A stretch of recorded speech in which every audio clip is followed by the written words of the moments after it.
Hello and welcome to Howzzat. This is the first edition in the playoff stage of IPL 2020. Last night we got to see Mumbai Indians score a commanding victory over Delhi Capitals. Least expected that it would be so one-sided. 50 plus margin of victory was amazing, wasn't it, Vijay? Good morning to you and nice to have you here today. Yeah, good morning. I mean, that match was over in the first what 3 overs of the Delhi Capitals innings when they lost the openers and the number three. So very disappointing game, and especially for a playoff contest. So let us hope Delhi Capitals come back when they get to play the qualifier, and we have a very exciting match tonight. Did the game turn in those first couple of overs where Delhi Capitals lost 3 wickets, lost the openers and the number 3 Ajinkya Rahane in very, very quick succession? Or did the game change because Hardik Pandya played that blinder of an innings along with Ishan Kishan? Yes, you can say blinder of an innings from Hardik Pandya, but I mean I'm seeing very little credit being given to Ishan Kishan. If you see Rajaraman, if you reflect on the match, it was he who started the revival because it was a very critical stage for him to bat, and he did exceptionally well. And then to hang on, he did not throw his wicket. He stayed batted till the end, and then of course Hardik Pandya took the game away from Delhi Capitals with his amazing hitting abilities. That kind of hitting, Vijay, will keep driving nails into the hearts of the Delhi Capital side. It would have been very difficult for them to recover from the mauling that Hardik Pandya gave them. But then, to begin with, I think the real credit should be given to Surya Kumar Yadav, who perhaps has been the best number 3 batsman in the tournament, the most consistent.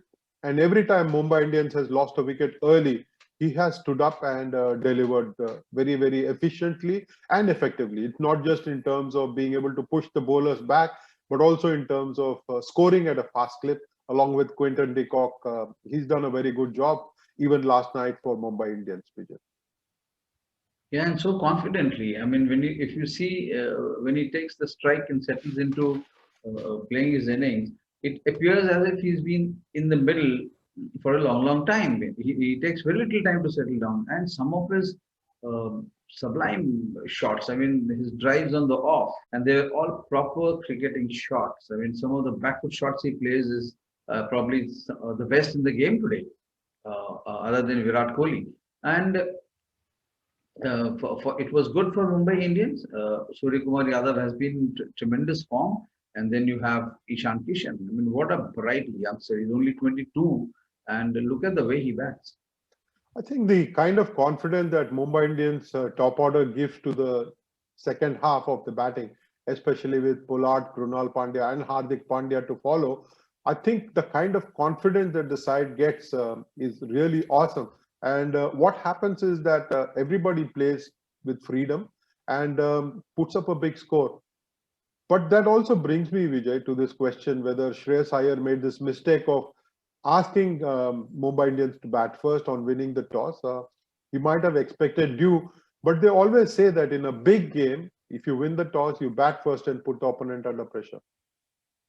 I think he had the due at the back of his mind, and it must have been a predetermined, pre-match decision that they would love to chase. So when you go in with that mindset, you have already made your plans, so it's very difficult to adjust.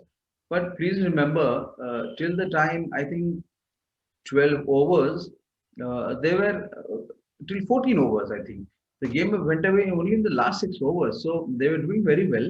It was just that Kishan and Pandya, they came and assaulted the bowlers with their all-round stroke play. I thought Delhi Capitals were doing exceptionally well. Yeah, primarily because Ashwin had bowled 4 very good overs and he kept a check, picked up wickets as well, and perhaps played a lone hand as far as bowling is concerned. You would have wanted the faster bowlers to execute better. Let us watch what Ricky Ponting has to say about the execution from the Delhi Capitals bowlers last night. Look, I think it was mainly the execution through our first few overs. You know, the first over went for 15 or 16, so you're on the back foot pretty much straight away there. You're right. We did fight our way back into the game. We clawed our way back. You know, from sort of 7 to 14 was sort of in our favour, and I think they were only about 120 at the time for 4, so we're sort of hoping for a 170 sort of total. Might have been sort of in the ballpark, but our execution in the last sort of 4 to 5 overs was miles off where it needed to be. You know, we continually fed Hardik Pandya where he wants the ball. You know, even Ishan Kishan kept getting away from us, and he's played well against us in all the games we've played against MI so far in this season. So, you know, we felt that we planned really well. You know, our meetings leading into the game were probably as clear and as concise as they have been right through the tournament, but under pressure today, our execution was miles off. Ponting has a very good point. I mean, as a master tactician, he's led Australia with such credit. Now, if your fast bowlers, when it mattered, they did not bowl the length which should have they stuck to, and then Yorkers were missing, and they kept feeding both Ishan Kishan and Hardik Pandya on the strong scoring areas. So it was bound to boomerang, and they paid dearly. I mean, 57-run defeat was not the kind of difference the teams have. The kind of confidence with which Hardik Pandya strikes the ball, Vijay, you needed to be really accurate. And Ricky Ponting was right. They got the best possible combination to bowl in the death.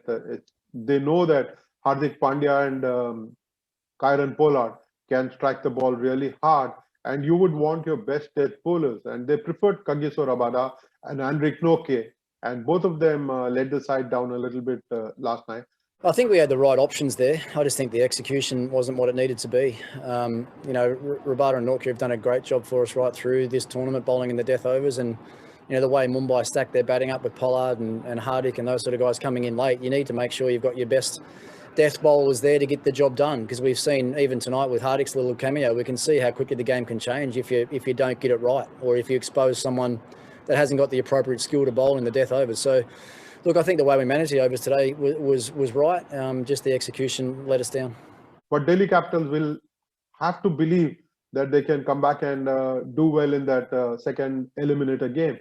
But even before that, they will have to do some kind of analysis on what really went wrong with the Delhi Capitals batting. But then full credit to Boult and Bumrah. They gave the Delhi Capitals no chance at all of mounting a chase. Boult and Bumrah, probably the best opening pair in the tournament. If you sit and analyze, and bowling to Prithvi Shaw, the weakest opener in the tournament. So if Prithvi Shaw has looked completely out of sorts, it is time for him to go back to the nets and get to the basics, because he has a very tough Australian tour coming up, and his failure has been a very one of the reasons why Delhi Capitals have struggled at various points in this tournament. And in this match, it was start was imperative, but Shaw failed, Shikhar Dhawan failed, and Ajinkya Rahane failed. So I mean, there was nothing left for Shreyas Iyer or Stoinis, just other than salvage some reputation by scoring some runs. Vijay, let's talk a little bit about Prithvi Shaw. For somebody who started the tournament pretty well, scored big in those early games, he came unhinged rather quickly. His technique has been exposed. His lack of footwork has been exploited by fast bowlers repeatedly. The number of first over dismissals that he has faced can be quite irritating and humiliating, perhaps even for an opening batsman.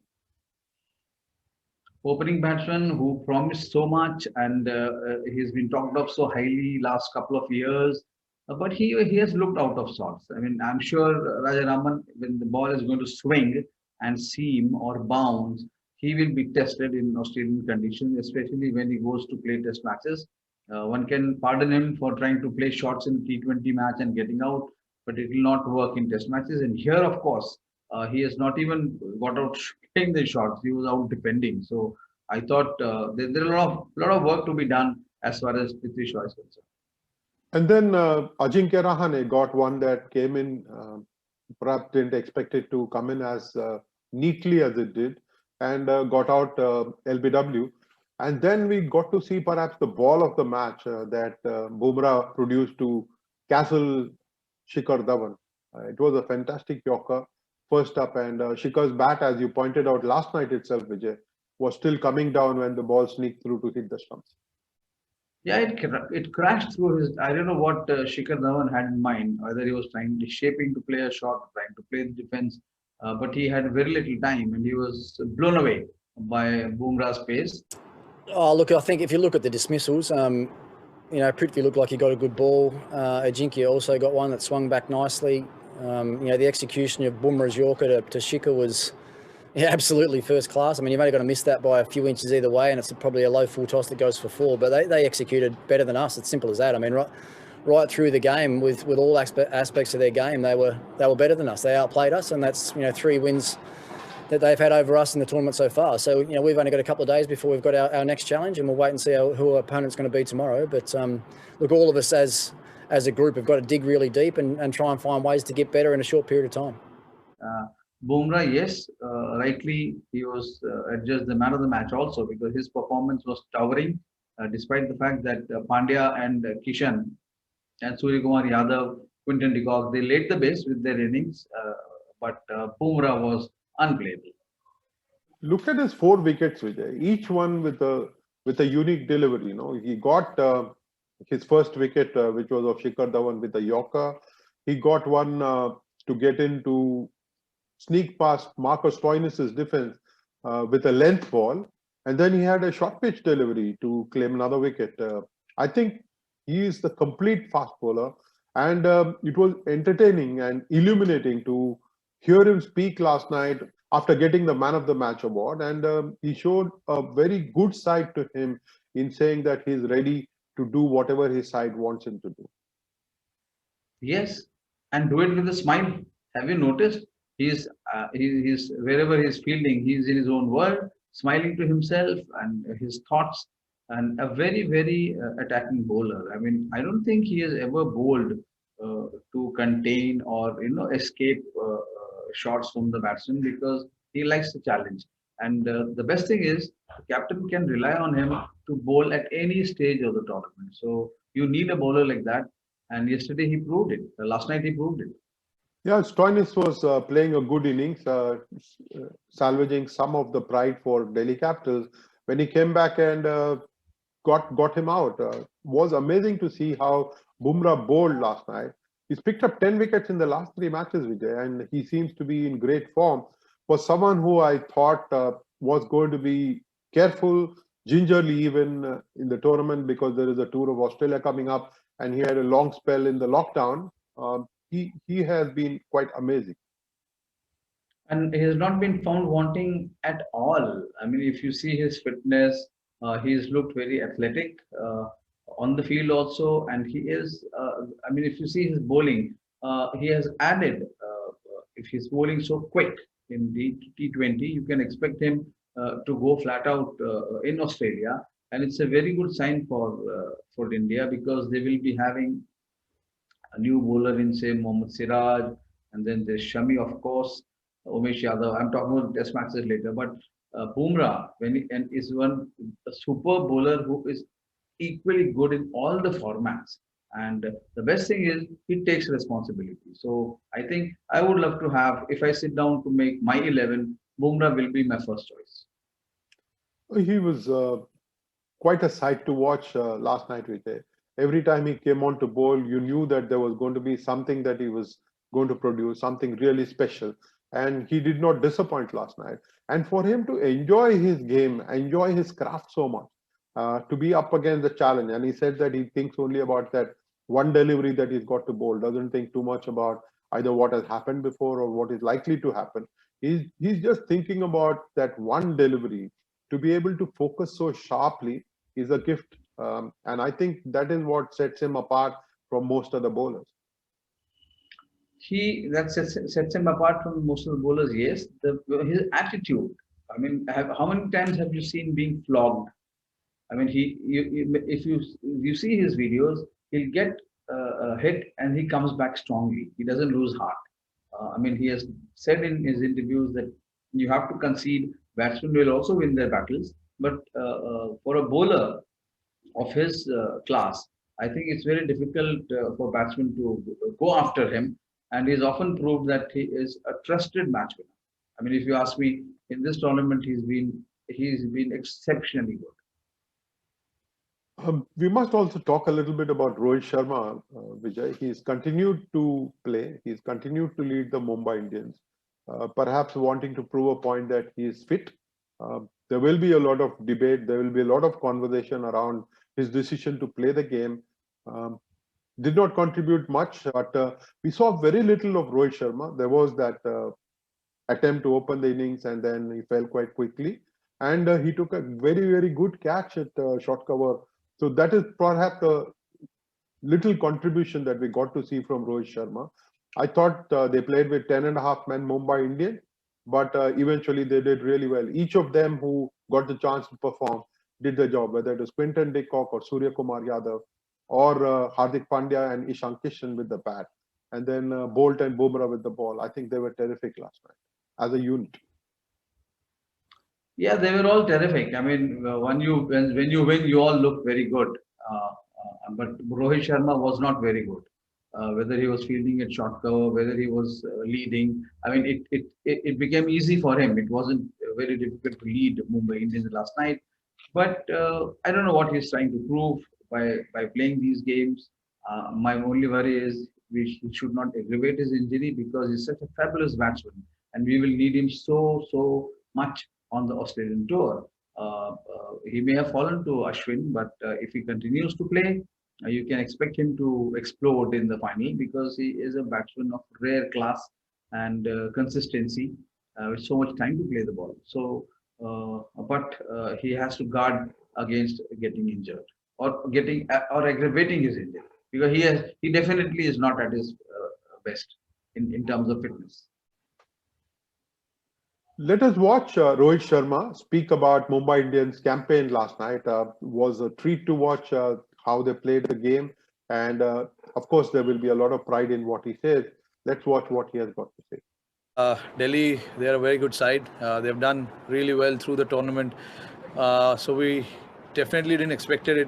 It is going to be like that. But I mean, you got to give credit to our guys, the way they turned up today at the game, putting runs on the board and getting those early breakthroughs was so much important. And we know in the big games, runs on the board is always critical, no matter what the conditions are. You put runs on the board, there's always an additional pressure on the opposition to go and get that score. And also, of course, our bowling unit have been terrific through the tournament. They've put pressure on the opposition right from the beginning. So it was good to see the overall performance of the team. The way we played today was absolutely perfect. Yeah, look, with Dew coming in, you're not sure of what target is the safer target. We saw towards the end it became quite easy for the batters. So it's important, to get to that power score first, and then anything additional to that score will be bonus. And that's what we spoke about, getting somewhere between 175, 180 maybe, and we got 20 runs plus. So that was good to see. But again, there's no particular target that you want to get there because go and get there, because with Dew coming in, you never know what's going to happen. So you want to make sure that you get to the power score first, and then if you're in good position, you have wickets in hand, you can get that additional 20-30 runs. The first of the eliminators comes up tonight, Vijay. Royal Challengers Bangalore against Sunrisers Hyderabad.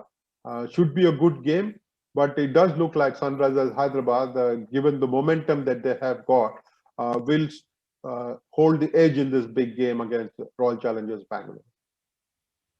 I think Sunrisers Hyderabad is a much underrated team, but to me it's a very dangerous team, given the fact that look at how it has come into this stage, winning the last three games. RCB has lost their last three games, so it's going to be a very interesting contest. How Virat Kohli is able to inspire his team, and how David Warner is going to take up the challenge and lead from the front. So that is what Warner has been doing, leading from the front. He's one captain who leads from the front.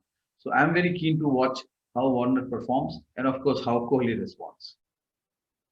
Talking of Virat Kohli, Vijay, here is a very interesting question that comes to us from Varada Dixit of the Northern Gang, Mumbai. Varada Dixit is a Maharashtra state badminton player, and it is good to see interest in the sport coming from across disciplines. So, being a RCB fan, I'm happy that they have somehow managed to qualify for the playoffs. But I have two questions. One, in spite of good solid starts, the middle order has not been able to score big and fast runs. How can they correct it? And what should be their best playing combination against SRH at Abu Dhabi? Second, how do you rate Virat Kohli's captaincy this season? Good question, Varda. Like always, Nostan Gang comes up with these very interesting questions. Rajaraman, I'll take the first one. She talks of the RCB middle order. It is as good as or as bad as it can be because RCB has a top-heavy batting lineup where somebody like Virat Kohli and if you see Padikkal has been doing well. I expect Finch to come back to this game. So it a lot depends on the first four batsmen and the middle order where you have Dubey to get going and Kohli, of course. I mean, he's been batting there in the middle order. So if Kohli gets going, there should be any alarms for the RCB. But I would like you to answer Raman whether he's been a good captain. Before that, Vijay, a very interesting piece that I got to read about how Kohli occupies the crease in the middle order but does not score fast enough. Scores at 108 runs per 100 balls that he plays in that middle overs. So Kohli might have to do some introspection, and if he's got to put no pressure on the middle order, which is virtually non-existent, he's got to take the responsibility himself and score at a faster clip while scoring a lot of runs as well. And not just AB de Villiers fans or fans of RCB, I think everyone will want AB de Villiers to score big tonight as well. Should be a good game. Virat Kohli's captaincy, Varda, I don't think there is too much to discuss because he has done what is expected of him. He's led the troops that he's got pretty well. He's handled his resources as well as he always has. And I don't think there is too much room for complaint as far as his captaincy is concerned. Yes, there is that one little thing that you want him to do as a leader, show more intent in scoring runs in the middle order and take the team forward. Very, very good questions, both of them. And I'm glad that these kind of questions come our way, Vijay. And make us think because, I sometimes fear these questions because they have to do a lot of homework and go back to, going through the reports to be ready for these questions, very interesting questions from Norths and Gang. I'll just add one more for Kohli's captaincy. See how beautifully he uses Yuzvendra Chahal.